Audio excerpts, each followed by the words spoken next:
নমস্কার, আমি ইন্দ্রাণী। শুরু করছি আজকে স্কুল সার্ভিস পরীক্ষায় সেরা সাফল্য মানেই oxygen books SSC gateway series. জাতীয় নির্বাচন কমিশন সুপারিশ করেছে এই বাংলার 4 জন রাজ্য সরকারি আধিকারিক কর্মচারীদের অবিলম্বে সাসপেন্ড করতে হবে। কিন্তু সেই সুপারিশ মেনে ভোটার তালিকায় অসাধু কার্যকলাপের অভিযোগে 4 আধিকারিকের বিরুদ্ধে শাস্তিমূলক পদক্ষেপের পথে হাঁটলই না রাজ্য সরকার। আর সেই খবরে উল্লসিত বিজেপি মহল, গদি মিডিয়া, আইটি সেলের টাকায় লালিত পালিত ইউটিউবারেরা, এক বৃদ্ধ সাংবাদিক জেলে যাবার ভয়ে আপাতত সেই শিবিরের থিঙ্ক ট্যাঙ্ক। তো তিনিই লিখেছেন এবারে রাষ্ট্রপতি শাসনের দিকে রাজ্য এগোচ্ছে।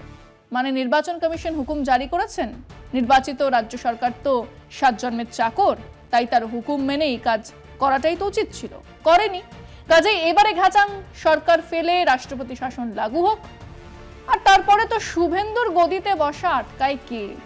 আসলে সাংবাদিকতা ছেড়ে হনুমানের ল্যাজ ধরে ঝুললে এরকম ভাবনা চিন্তা মাথাতে আসা সম্ভব।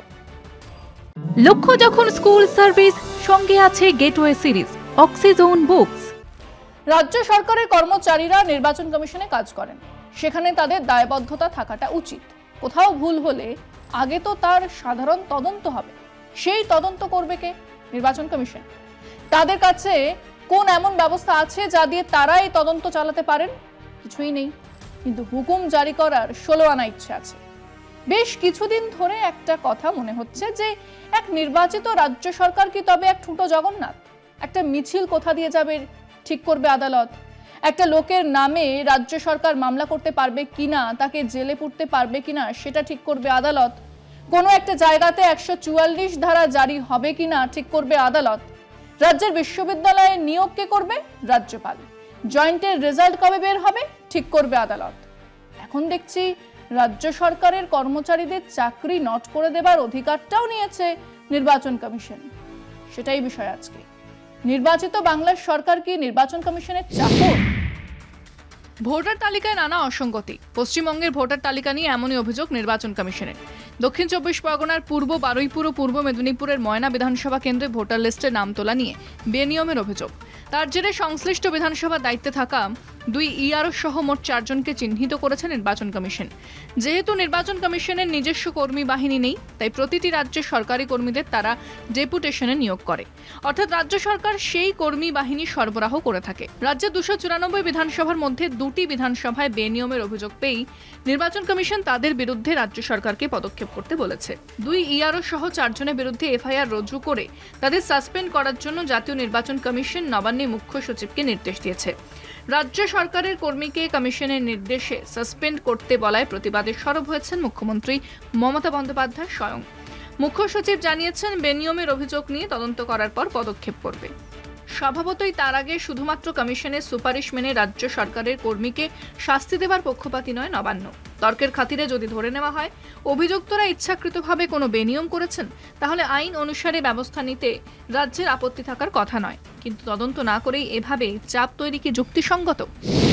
তো যে কথা বলছিলাম, হুজুরে আলম জাহাপনা নির্বাচন কমিশনার গুরুতর অভিযোগ আছে বলেই তো কিছু আধিকারিকদের একেবারে সাসপেনশনের আদেশ দিয়েছেন। বেশ করেছেন। পেছনে খুঁটি বা খোঁটা থাকলে অমন করাটা স্বাভাবিক। কিন্তু আপনার চোখে এই গুরুতর অভিযোগ চোখে পড়েছে? বাকি আর কিছুই চোখে পড়ছে না। আসুন আপনাকে ওই বিহার থেকে পাওয়া 3টে গুরুতর হাস্যকর অভিযোগের কথা মনে করিয়ে দিই। 1, ডগ বাবু ও ডগেশ বাবু।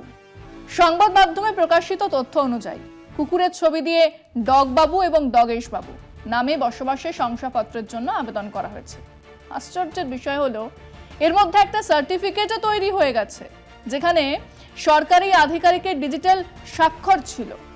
আচ্ছা, এই ঘটনাতে কজনের চাকরি গেছে? কতজনকে সাসপেন্ড করা হয়েছে? 2, ডোনাল্ড ট্রাম্প। মার্কিন যুক্তরাষ্ট্রের প্রাক্তন প্রেসিডেন্ট ডোনাল্ড ট্রাম্পের ছবি ও নাম ব্যবহার করেও বিহারে বসবাসের শংসাপত্রের জন্য আবেদন জমা পড়ে, যা নিয়ে দেশ জুড়ে শোরগোল পড়ে যায়। মাথায় রাখুন, এই আবেদন কিন্তু ফাইল করা হয়েছে।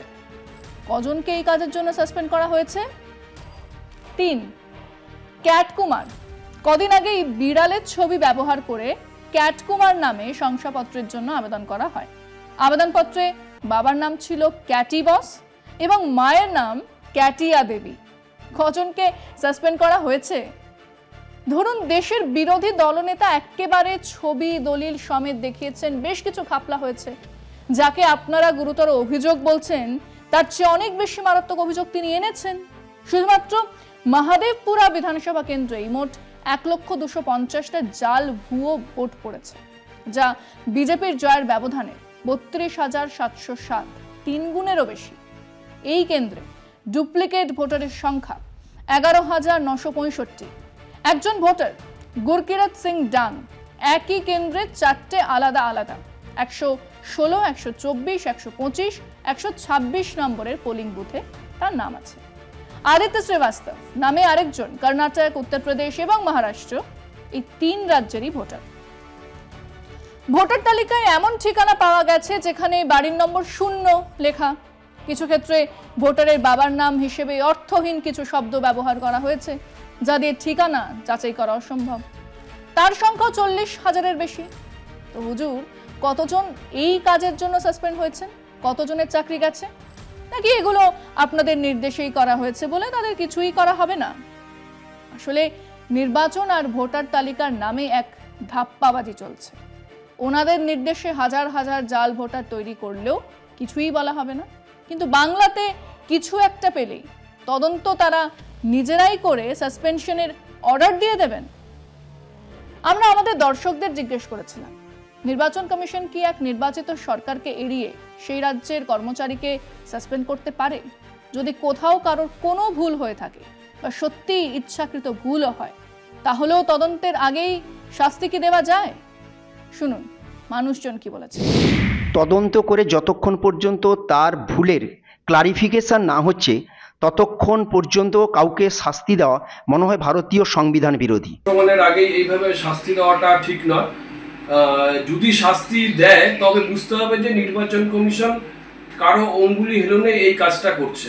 নির্বাচন কমিশন কখনোই গণতান্ত্রিক পদ্ধতিতে নির্বাচিত সরকারের কোনো সরকারি আধিকারিককে এভাবে সমন পাঠিয়ে হঠাৎ করে তাকে শাস্তিমূলক কোনো ব্যবস্থা নিতে পারে না, সেটা তদন্ত সাপেক্ষ। এমন কোনো শক্তি আছে এনার পিছনে যেটা উনি না মানলেও কিছু যাবে আসবে না। এগুলো তো আইওয়াস হচ্ছে আমাদের দিল্লিতে ডেকে পাঠানো বাড়ি, কিন্তু এইভাবে যদি চলে না তাহলে এই নির্বাচন কমিশনটাও আমাদের কাছে ফেকলু হয়ে যাবে। নির্বাচন কমিশন হস্তক্ষেপ করতে হচ্ছে কারণ রাজ্য সরকার কোনোভাবে দোষীদেরকে শাস্তি বা সুনির্দিষ্টভাবে কোনো তদন্ত করছে না, তাই হস্তক্ষেপ করতে হচ্ছে ইলেকশন কমিশনারকে।